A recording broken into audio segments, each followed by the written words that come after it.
Hello, good morning, good afternoon, good evening, good night, wherever you are in the world, whatever time of day you're watching. Welcome to MON Comics. My name is not Brandon, unless you've been living under a rock for the past month and a half, and as you're probably aware, our friend suffered a tragedy and a house fire. So he's been offline for a little bit, but that's why a bunch of us, his friends, and fellow content creators are stepping up to make some content for his channel while he's away. Hopefully he'll be back sooner rather than later. I know he has that itch to get back online and start creating. So Brandon, we missed you. Hope to have you back soon. And in case you don't know me, I'm filling in today. My name is Jay. I'm from JaB's Expense Paper, and I'm here to show you some comic books.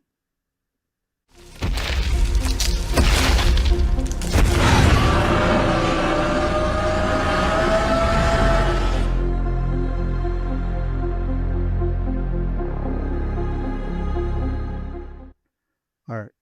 If you're like me and you have been following B for a while, you know his channel MON Comics stands for Middle of Nowhere Comics. That's because he lives in upstate New York, and the way he tells it is that there really aren't any shops nearby. So he has to resort to other means of getting comics outside your traditional suspects, like websites or even eBay.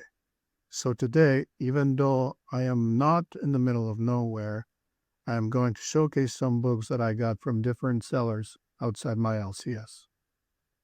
All right. First up, we have a couple of books from Campbell's Comics and Cards, aka Jeff Campbell. Traditionally, he's a seller in Whatnot, and that's where I first crossed paths with him. But he also dabbles a little bit on IG, and that's where I got these books from him via trade. I traded up my Venom Lethal Protector #1, 9.8, signed by Sam De La Rosa, and my Hulk 340 classic Todd McFarlane cover. So you've seen our channel, one of my favorite artists ever. But as I've learned from previous trade, those books are not that hard to come by. Not like some of the books I'm about to show you. And that is why I had to let them go, because I traded those for these that you're about to see and a little bit of cash, and I'm pretty happy with the results. First up, we have a Fantastic Four #9. Now, as you can see, this is not a traditional book. This is the UK Pence variant. And as you can see, the Fantastic Four are being evicted from the Baxter building. That's because in this issue, the market's crashing. They're financially tight. They have to sell a bunch of their stuff. And they're offered to make a movie of themselves. It's going to pay them, I think, $1 million or something like that. And then when they get to Hollywood, the producer of that movie is the Submariner. And that's why he thinks that the Fantastic Four are going to be at his mercy. Other than a cool story, the key here, I think, is this is the third Silver Age appearance of Namor. But, I just thought it's a fantastic story because a lot of us can relate, perhaps not being evicted. I hope we don't ever. But of being financially tight and having to sell some books, perhaps, to pay for some things, car repairs, things like that. So this is, one of the things why I like Marvel characters so much is because even though they are extraordinary, they have ordinary people's problems. So great story by the late Stan Lee, Jack Kirby, and I'm going to butcher your last name, and for that I apologize. Jack Kirby and Dick Bache Ayers on the art and on the cover. So, yeah, cool book from 1962 and a UK Pence variant at that.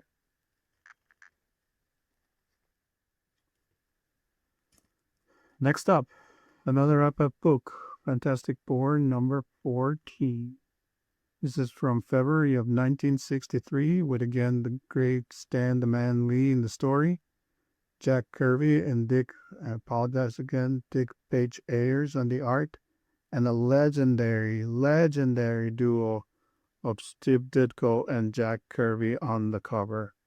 Look at that beautiful, beautiful cover. Beautiful classic power duo of Steve Ditko and Jack Kirby. This one, the story is not as interesting on 9. It's the puppet master is at it again, and he makes out a puppet out of Subby. So, not much, but the cover is striking.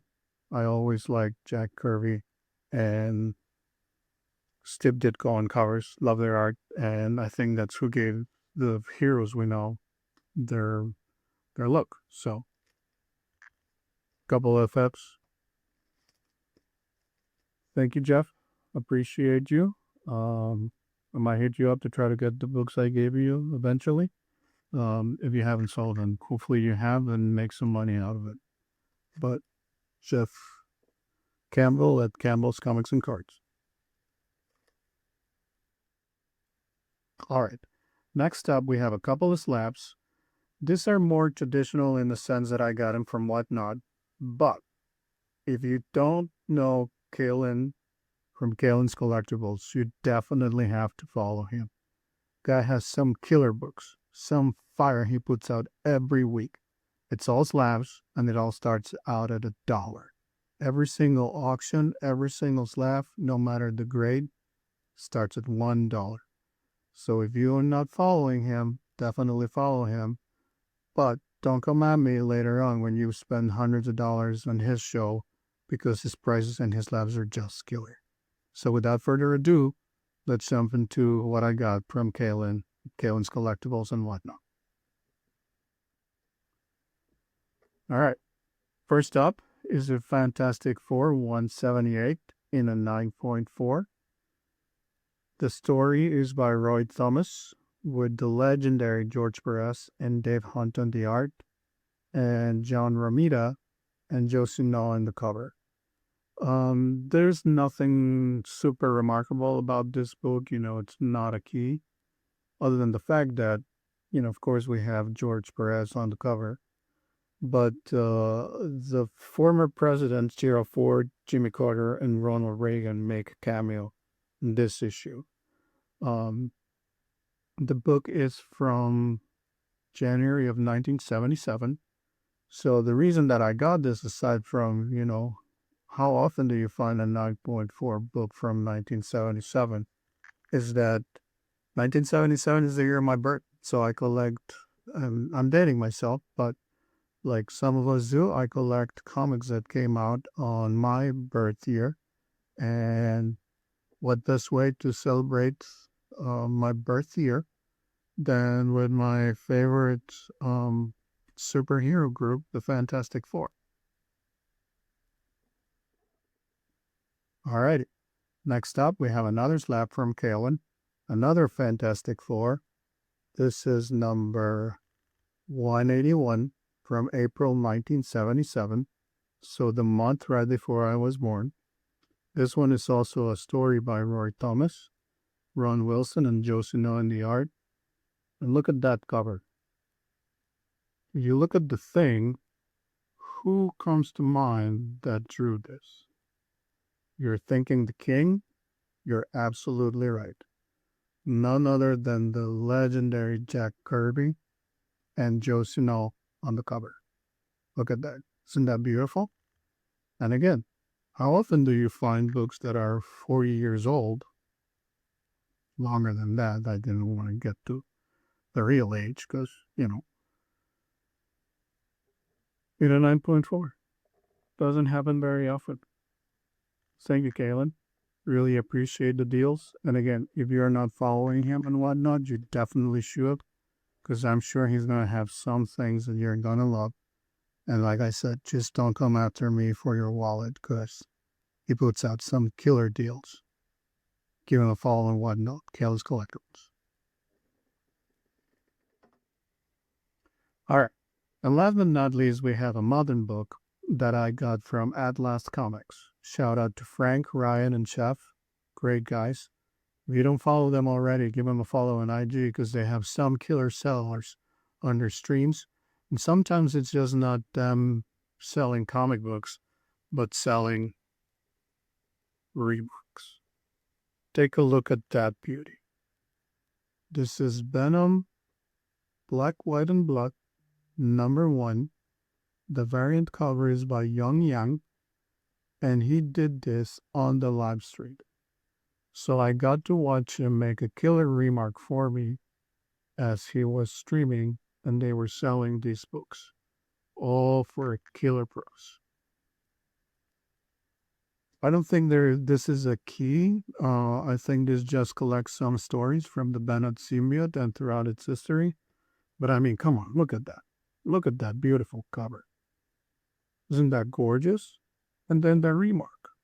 Tell me that just doesn't jump out at you. Like, it's incredible. Thank you, Frank and Young Yang, for the remark. I absolutely love this book. Thinking about sending it to CGC and have it authenticated. I don't know if they do remarks. Let me know in the comments if you think they do. But I'm thinking this should be slapped. I don't know. What do you guys think? Let me know in the comments. Or shoot me a DM on IG. Let me know. Gorgeous. Gorgeous cover. Well, this is it, guys. This is what I had to show you today. Hopefully you saw something you like.